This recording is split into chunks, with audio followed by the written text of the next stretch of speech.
Hi everyone, I'm Debbie Roberts, owner and financial advisor at Property Apprentice. Join us today for the Week in Review, where I'll talk about current events for the everyday investor and home buyer. Our topics for this week from Stuff on the 19th of March, Cheat Sheet, is there a war on landlords? Second topic, good returns, 20th of March, interest rates closest to peak. Third topic from Stuff on the 26th of March, new report ranks Auckland's seventh least affordable housing market. Fourth up this week, we've got from Good Returns on the 22nd of March, Bolton changes views on DTIs, thinks LVRs need to be wound back. And fifth topic from Stuff on the 23rd of March, landlords asking for higher rents, but data shows often not achieving them. So first up this week from Stuff on the 19th of March, Cheat Sheet, is there a war on landlords? According to opposition politicians, the government's attacking mum and dad landlords, and the war has resulted in higher rents and excessive red tape. Politicians and landlord groups have made similar claims regularly since Labor took office in 2017. National and ACT have increased their claims as the election season approaches. Is there any truth to it? Here's a breakdown of new regulations for landlords. Tax policy changes. This includes extending the Bright Line test, which taxes profits from the sale of an investment property to 10 years, and removing the ability to deduct mortgage interest on rental properties from taxes. Letting fees have been prohibited, and healthy home standards, which establish minimum requirements for heating, insulation, ventilation, moisture drainage, and draft proofing in rental properties, have been implemented. Tenancy laws have been revised, which includes prohibiting no-cause terminations, limiting rent hikes to once a year, and allowing tenants to make minor changes to their rental, such as earthquake or baby proofing. Why are the new rules a problem for landlords? The removal of interest deductibility, according to National Party housing spokesperson Chris Bishop, is unprincipled because the fundamental principle of tax law is to tax profit rather than revenue. It raises rents and puts a strain on the state house waiting list and emergency housing, he claims, making it a tenant's tax. The rental market is very unfavourable for landlords, according to ACT Deputy Leader Brooke Van Gelden, as a result of these tenancy law reforms. Because it's more difficult to evict problematic tenants after eliminating no-cause terminations, she believes that landlords are reluctant to rent to marginal tenants. What does the government say? According to Megan Woods, Minister of Housing, the tax changes are intended to encourage new construction and restore the balance in favour of first home buyers. Proof of this is the upswing in the construction of new homes and the government investing in pipes and roads, which allow for more housing. According to her, the government is dedicated to resolving the housing crisis by increasing supply, including rental homes. That's why it's exempting build-to-rent developments from the interest deductibility changes. She added that changes to the tenancy law make renting fairer for tenants. Do landlords feel attacked? Serena Gibbon, General Manager of the Auckland Property Investors Association, says that while targeting landlords is appropriate in some cases, such as the Healthy Home Standards, it's not in others, such as the interest deductibility limitation. It's not only adverse policies that upset landlords, it's also alienating and disregarding landlords' experience, perspectives, and expertise. It's unnecessary to pit landlords against tenants.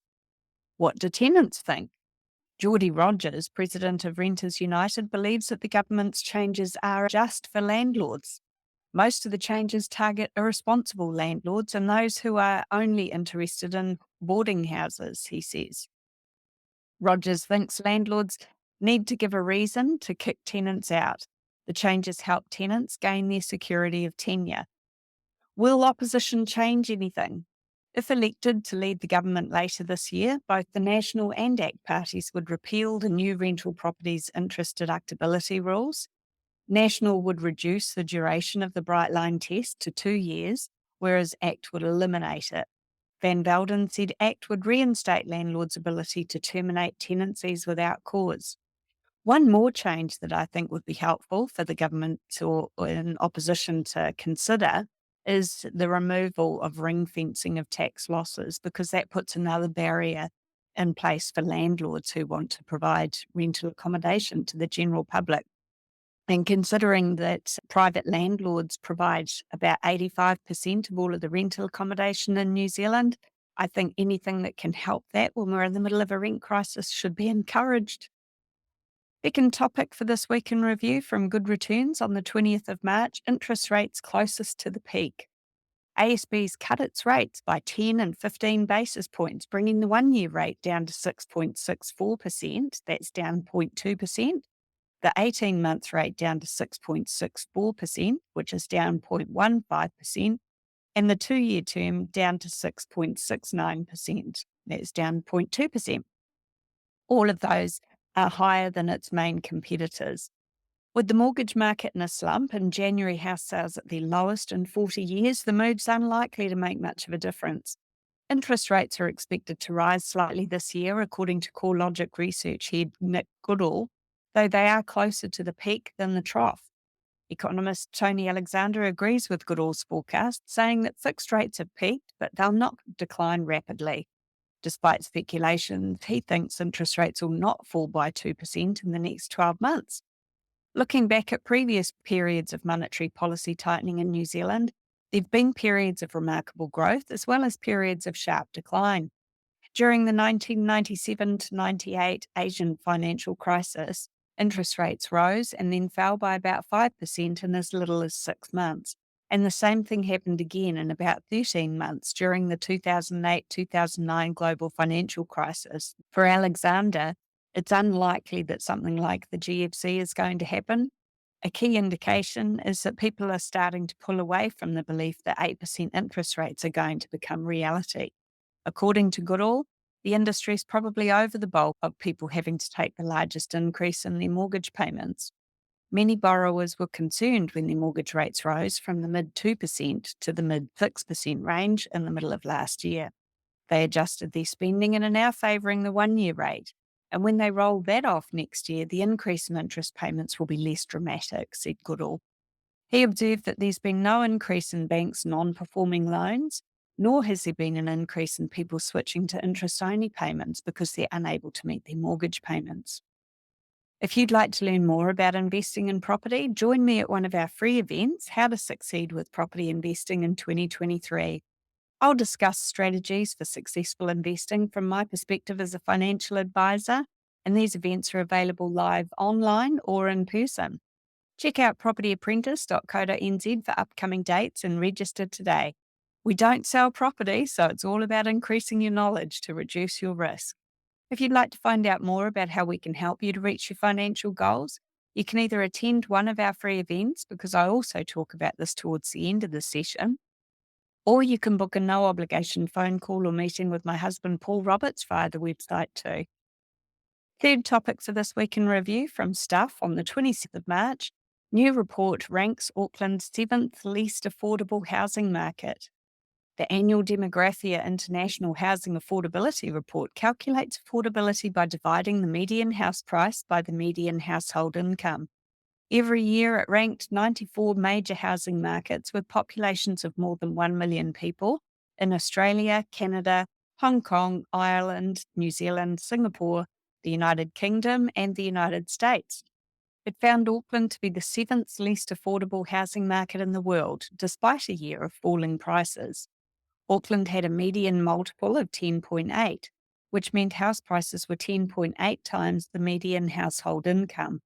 That was an improvement from last year when the price to income ratio was 11, and Auckland's median price had fallen 15.2% year on year to $1 million in February, according to the most recent Real Estate Institute figures. However, the report noted that the price to income ratio had risen by the equivalent of 2 years in median household income since the beginning of the pandemic in 2019. In early 2020, Auckland's price to income ratio was 8.6, and back in 2010 it was 6.4.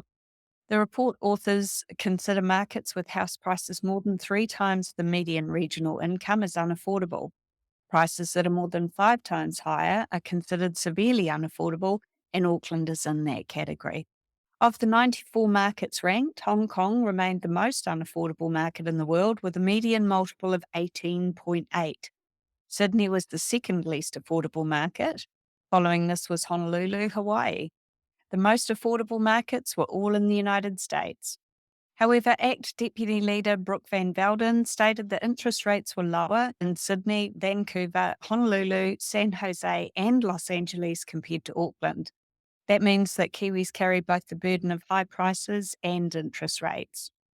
CoreLogic's chief property economist Calvin Davidson said that relief might come over the next 3 to 6 months if mortgage rates flatten, wages rise, and house prices continue to fall.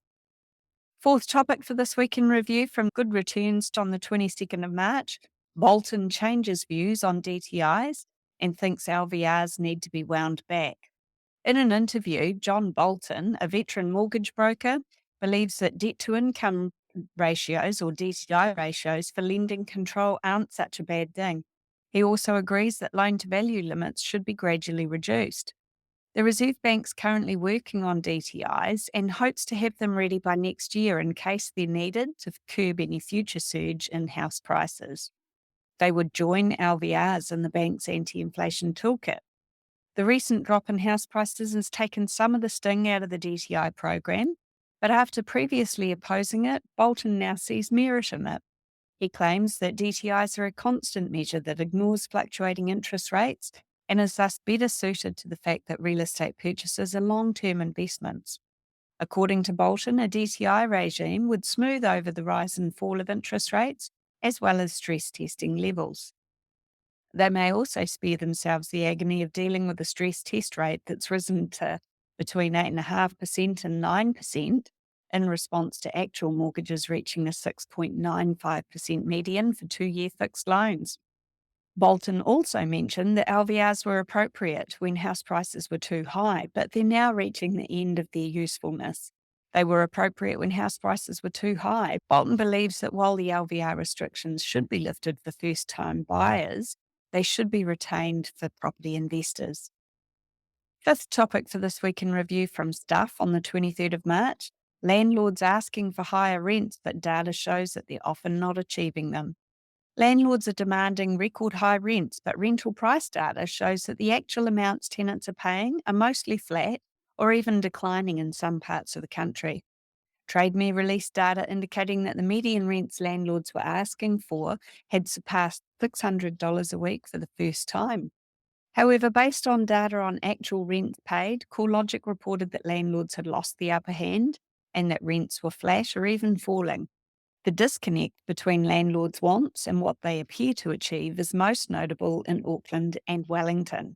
The rental price landlords were asking in Wellington broke records in February, according to TradeMe, at $695 per week.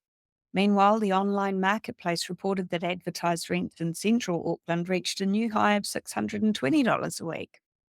CoreLogic discovered that rents were falling in Auckland, where they were $583 per week, which is down 0.8% year on year, and in Wellington, where they were $595 per week, down 3.7% year on year.